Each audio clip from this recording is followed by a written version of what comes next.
Pues muy bien, como escuchaste al inicio de este podcast, pues bueno, sí, vamos a hablar del tema de la inteligencia artificial y pues su relación con el campo médico. Y es que hace algunos días estaba hablando con un muy buen amigo de lo que está haciendo con respecto a las herramientas que hay de inteligencia artificial y bueno, incluso ya mete el tema en los cursos que está dando, en fin. ¿Quién es ese amigo? Pues bueno, ustedes ya lo saben, ya lo conocen, digamos, el bisturí más afilado del mundo de la tecnología, el doctor Pablo Vidal. Doctor, ¿cómo está usted? Bienvenido. Luisinho, ¿cómo estás? Ya listos aquí para ver gadgets y hablar de tecnología. ¿Está listo para ver gadgets, doctor? Yo ya veo muy seguido, es mi chamba. Y además me Exacto, pagan, Luis.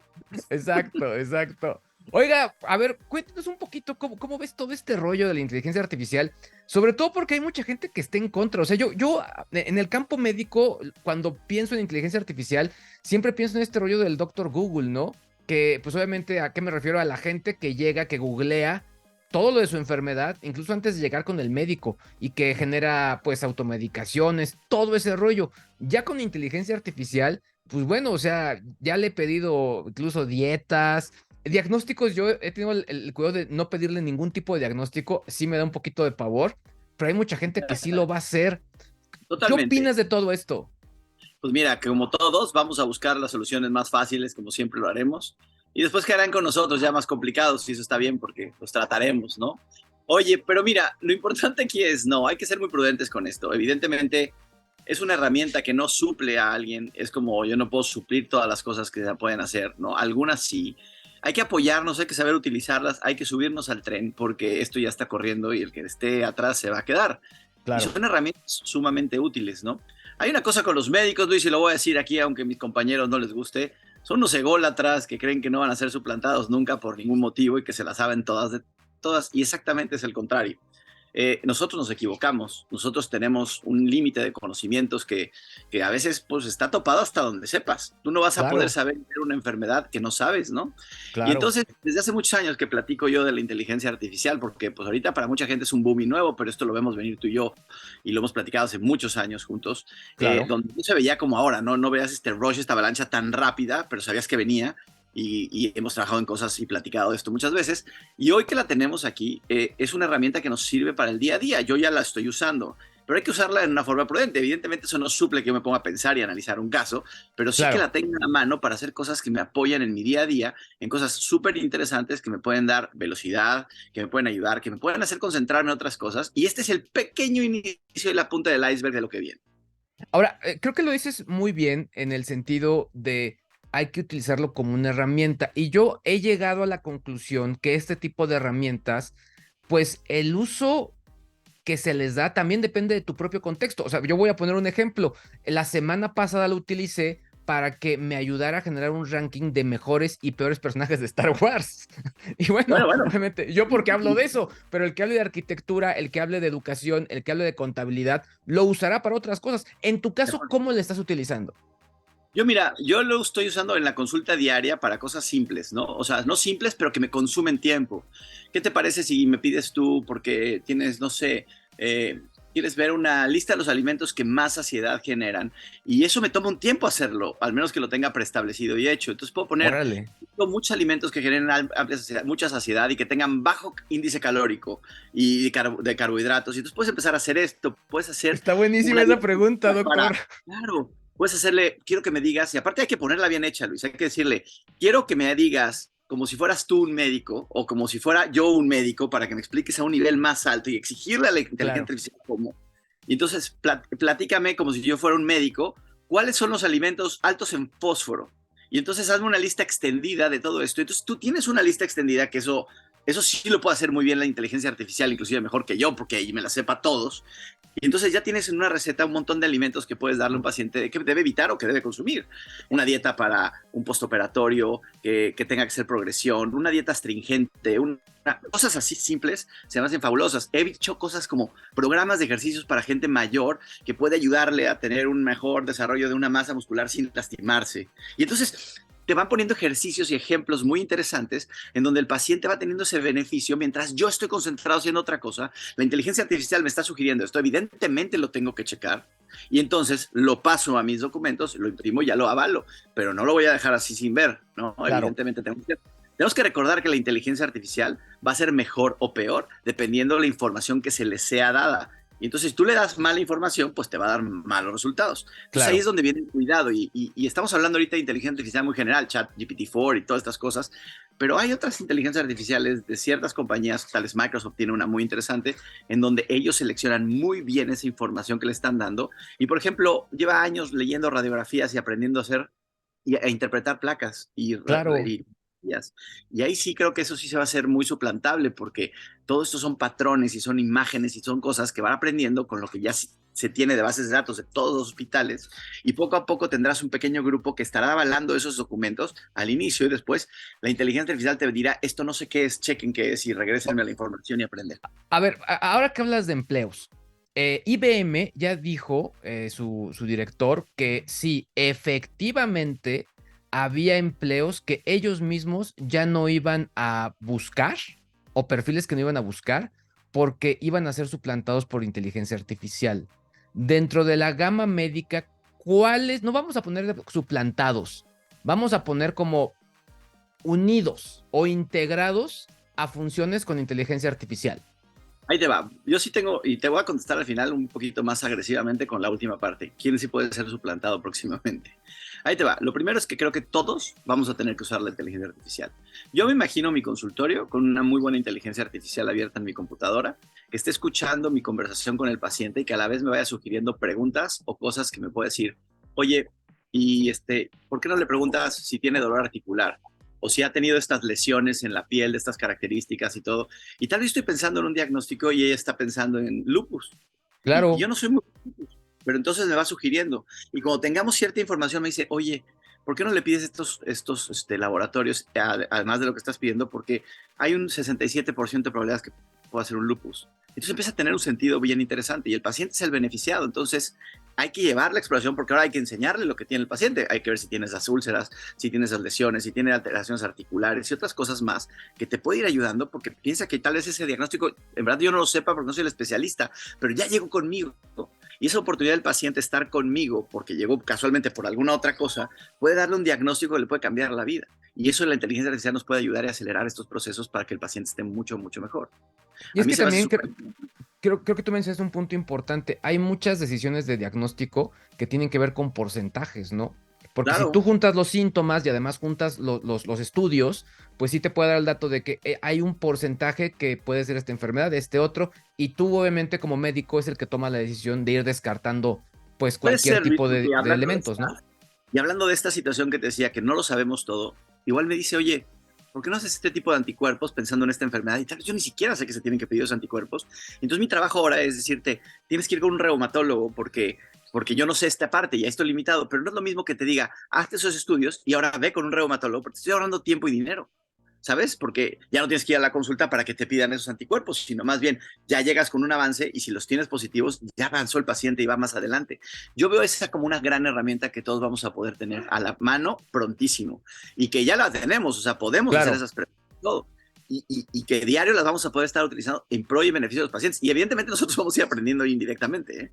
Porque eso No, está pero es padre. que, y además también esto, o sea, y eso es en todas las áreas, va a aumentar la velocidad y la productividad. Yo lo veo Es lo que mucho te digo. así, o sea, Es lo que te digo, yo, por ejemplo, en este momento que puedo estar haciendo una dieta a la par de estar haciendo una receta y a la par de estar preguntando a un paciente, estoy dándole más información, más contexto al paciente, más detalles que yo luego no le puedo dar por mi tiempo. Y eso está muy padre. Y hablando de tiempos y todo, ahorita acá estoy aquí en un lugar así un poco paradisiaco, como se puede ver esa exacto. palmera de allá atrás, ¿Es acaso ¿no? Beach Please, doctor? Es Beach Please, vamos a hacer un comercial aquí para que el que quiera venir venga. Y aquí le invitamos a que conozca un paraíso. Tú ya lo conoces, Luis, tú Claro, sabes yo de lo ya que... tuve el privilegio. Exacto. Pero vamos a platicar entonces estoy aquí porque vine al Congreso de la Asociación Mexicana de Cirugía Endoscópica y estuve dando unas pláticas. Quiero decirte, Luis, que esas pláticas todas, del inicio al fin, las desarrollé todo con herramientas distintas de inteligencia artificial. Esa Y era otra de fue mis una preguntas, cosa que tenía dos últimas impresionante. preguntas para terminar, y son, ¿cuáles son las herramientas que utilizas? Pero a ver, cuéntame. A ver, te voy a hablar ahorita de a ver, lo que sí estoy usando y que me fascina y que creo que es pues, lo más sencillo y lo más común es ChatGPT, pero ya la versión 4. Yo la estoy pagando en este momento porque creo que sí se pueden tener algunas cosas, pero la herramienta para mí ha sido funcional en este momento y estoy feliz con ella y creo que ya va a evolucionar otra vez más a la siguiente generación. Y luego venimos a una cosa que hay una aplicación que se llama Tome o Tome, para Tome, y esta aplicación, si tú pones ahí en tome.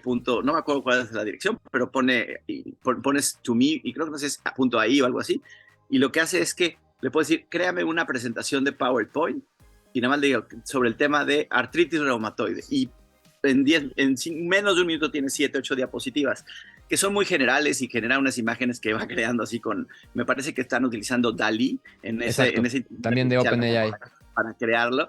Yo uso, por ejemplo, a mí en imágenes me fascina Midjourney, que lo uso a través del celular en una aplicación que se llama Discord, me parece, y de ahí me meto a Midjourney y ahí tengo mi cuenta en Midjourney y genero las imágenes, pero la otra que conseguí, que es increíblemente interesante para nosotros médicos, una que se llama Umata, es una inteligencia artificial en donde tú bajas un artículo médico en PDF, lo metes como PDF y ahora tú puedes hacer todo el resumen y las preguntas de ese artículo, ver valores predictivos, ver cosas así. Entonces la lectura del artículo se hace muy rápido y la extracción de esa información es increíble porque tienes 40 páginas que leer en donde tienes que saber cuál es la validez del estudio y puedes empezar a hacer esas preguntas. Y entonces te vas concentrando toda esa información y ahora tú ya puedes trabajar con esa información y un contexto. Y ya pues te vas a lo fino, ¿no? A leer las cosas finas que te interesan. No todo es importante. O sea, cuando tú lees un artículo de 40 páginas, no todo lo tienes que leer y no todo es importante para el desarrollo. Pero a veces tienes que saber cómo es la metodología, si es un estudio de mucho peso, si es prospectivo, si tiene muchos pacientes, cuáles son las conclusiones que realmente fueron estadísticas y no que hacen diferencias. Y todo eso lo usé. Y entonces creo una plática que es excepcional. Luego utilicé una cosa que es ahora muy moderna que se llama Visual Abstracts, que es una forma de resumir un gran artículo con imágenes gráficas, súper fácil. Ese no es tan de inteligencia artificial, pero ayuda a dar un contexto de que la información sea muy visual. Y entonces presentamos estas pláticas en el Congreso y la verdad es que me da pena por mis pobres compañeros porque si era sobresaliente a comparación de la de ellos cuando yo llegaba, porque había el que ponía el PowerPoint en blanco con puras letras negras y todo el mundo se dormía, y había que yo ya me había dedicado a editar videos, pero bien precisos con imágenes y cosas, sacar toda esa información y hacerla muy interactiva y muy visual, y evidentemente había una diferencia. Y entonces al final cierro con una frase de uno de mis profesores que antes decía que la cirugía de mínima invasión para el apéndice no servía porque era un exceso y no sé qué, y evidentemente estaba en el error. Mi profesor ya murió hace 1 año y medio, y él se quedó, era mucho clavado a que la idea era un gasto y un sobreexceso. Yo no hago nunca una apéndice abierta ya, la hago laparoscópica y creo que se equivocaba en ese sentido, pero es esa visión que a veces nos limita y hoy estamos limitados muchos de nosotros pensando que la inteligencia artificial no viene. Entonces, cuando ahora nosotros estamos utilizando esas herramientas, yo pongo al final una frase que dije, créame, ChatGPT, una frase de cierre para una plática de médicos que sea inspiracional, pero que además las haga pensar en el futuro. Y en ese momento pongo esa frase y le pongo autor ChatGPT. Y le digo, esta frase que está aquí la inventó la inteligencia artificial. Y toda esta plática, todas estas diapositivas, toda esta información está hecha a través de inteligencia artificial. Y no se equivoquen, vengo muy bien preparado y leí todo porque tuve mucho más tiempo para hacer esto y darles mejor calidad que lo que hubiera hecho si me hubiera puesto a leer todo para empezar a hacer otra cosa. Y entonces mi trabajo fue excepcional, fue muy bien hecho, tiene un montón de información y está hecho con mucho más detalle de los cuidados que yo tengo que tener para presentarme a este foro y poderles explicar. Ustedes tienen que estar montados en la inteligencia artificial porque ya está corriendo, porque ya es una realidad y porque el que no la use se está quedando o ya se quedó muy atrás. ¿Es ahora o no? Doctor, creo que, digo, ya dijiste mucho lo que te iba a preguntar hacia el cierre, pero creo que nada más lo que me queda para cerrar esta charla es que al final lo que tenemos que entender es que la tecnología, pues, no es perfecta, sigue siendo perfectible. Y va a ser perfectible, y quiero decirte algo que luego no sabemos. Nos va a ser superior en muchas cosas. Y si nosotros no tenemos esa idea, si nosotros no nos subespecializamos en las áreas pequeñas, muchas cosas van a desaparecer. Me preguntabas hace rato con miedo a decir que yo te dijera una respuesta, que qué especialidades yo veo, especialidades médicas que pueden llegar a ir a desaparecer. Y te voy a decir 3 y vas a pensar que estoy medio loco en algunas. La primera es, número 1, va a ser radiología. Los radiólogos con la inteligencia artificial solo ven patrones de imágenes y eso lo transmiten a enfermedades, pero son patrones de imágenes. Entonces la inteligencia artificial es mucho mejor. La segunda que te digo, que es una de las especialidades más complejas que existe por muchas cosas, es patología. Y la patología, porque la patología lo que hace es ver imágenes de células, núcleos y cosas específicas que evidentemente tienes que aprender, y además tienes que aprender la medicina y aparte las imágenes y las figuras, pero si yo te pongo toda esa información de células, hasta creo que me da miedo porque vamos a sobrediagnosticar cosas que no veíamos antes. Entonces no es lo mismo que un patólogo corte una laminilla y la vea, a que vea 50 laminillas en un segundo la inteligencia artificial y te diga, aquí está un tumor. Exacto. Aquí está un tumor en estas laminilla, en esta célula. Y eso ¿Y puede cuál es ser la tercera? Es la tercera, es la 24ª que tú no llegaste, yo ya la hice. Y la tercera que te voy a decir que hace mucho tiempo, y además está medio peleaduda, pero está a ver si no se enoja mi gente. Los radiólogos. Los radiólogos, no, los anestesiólogos, Luis. ¿Por qué los anestesiólogos? Cuando, me acuerdo hace como 7 años estaba siguiendo una cosa que era un robot que intubaba a los pacientes, ¿no? O sea, llegaba y tenía 90% en ese momento de exactitud para intubar un paciente.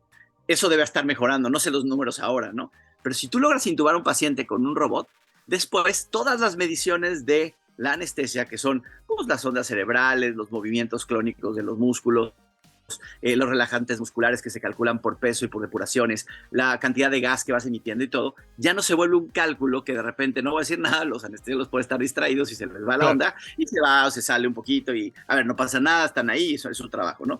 La inteligencia artificial va a ser un ahorro en cantidad de medicamento, en tiempos de despertar y de dormir al paciente, en que utilices lo mínimo necesario para que esté justo y que tenga una horrible. Y como son todas lecturas ya después que se van obteniendo... Oye, que no desgarren la médula. Bueno, no estoy hablando de las punciones lumbares, pero sí la anestesia general. Pero una vez que llegan a la anestesia general, la inteligencia artificial puede estar controlada. Entonces yo me imagino, por ejemplo, un hospital de 20 quirófanos en un turno con 3 anestesiólogos y con 3 o 4 técnicos de anestesia y todo lo demás automatizado. Y entonces el ahorro que puedes tener, digo que está horrible porque el ahorro implica menos trabajos y menos cosas, hay que llegar a un punto y justo medio, ¿no? Pero imagínate todo lo que va a pasar. Aquí la pregunta es, ¿qué pasa en un ambiente así si te quedas sin internet? ¿Sí qué? Si te quedas sin internet. Ah, bueno, eso sí va a ser otro problema, pero claro que... Sigue siendo un reto. Claro, pero por eso tendrás suficiente más técnicos que te pueden resolver problemas. Y tendrás 3 o 4 personas especialistas que pueden resolver los problemas mayores, porque pues una vez dormido el paciente y todo, lo demás es estar pendiente de las ciertas dosis, que además se pasan por computadoras ya, o sea, ya tienes como administradores automáticos de mililitros por minuto que van pasando el anestésico, y eso ya existe, hay internet o no hay internet, se pasan. Y entonces eso funciona. Entonces, claro que va a pasar y claro que va a haber un cambio. Las especiales clínicas también, mientras más especializados seamos, más difícil seremos de suplantar, pero va a llegar el momento donde las cosas van a cambiar. Entonces, no es para asustarnos, creo que es el momento todavía. Es de alertarnos de que está ahí, que tenemos que aprenderle, ¿no? Que tenemos que aprender, que tenemos que usarlas como a nuestro favor, que tenemos que dar ese gran salto porque es beneficio nuestro y de nuestros pacientes. Y no podemos preocuparnos por el futuro si no sabemos primero el presente. Y cómo funciona, además. Y hay que meternos. Oye, doctor Pablo Vidal, la gente quiera saber más de usted, qué anda haciendo, qué anda operando, qué anda produciendo, ¿dónde lo puede saber? Pues mira, estoy ahí en Facebook como doctor Pablo Vidal, ahí me pueden hacer las preguntas. A veces no contesto porque estoy ocupado, pero aguántense, si no... Porque está operando. Ahí me mandan un mensaje, les doy el teléfono de consultorio, si quieren, con mucho gusto. Yo y ChatGPT 4 les daremos una gran consulta.